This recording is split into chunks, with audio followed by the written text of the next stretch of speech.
আপনি কি এখনো ভাবছেন কানাডায় মাস্টার্স করতে যাব নাকি ইউটিউবে ব্লগ দেখে স্টপ হয়ে যাব? এখন কিন্তু সময়টা সিরিয়াসলি ট্রাই করার। আসলে এখন কানাডায় মাস্টার্স প্রোগ্রামের জন্য ভিসা সাকসেস রেট বেশ ভালো, বিশেষ করে হেলথ সায়েন্স এন্ড ইউনিক কিছু সাবজেক্টের স্টুডেন্টদের জন্য। আর এসওপি যদি কপি পেস্ট করেন তাহলে কিন্তু অফিস আরো ভাববে। এটা তো আমি আগেও পড়েছি। আমরা এলস এডুকেশন আপনাকে দিব প্রপার গাইডলাইন, ইউনিভার্সিটি সিলেকশন থেকে শুরু করে ভিসা পর্যন্ত পুরো প্রসেস। একদম, আগে ভিসার চিন্তায় ঘুম উড়ে যেত, এখন মনে হয় পাসপোর্ট রেডি, চলেন কানাডা।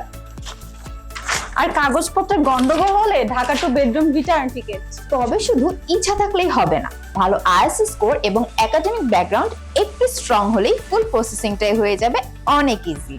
আর সঠিক গাইডলাইন খুবই দরকার, আর এটা না হলে ছোট্ট বলে বড় রিজেকশন। তাই আর দেরি না করে স্বপ্নটা সিরিয়াসলি নিন।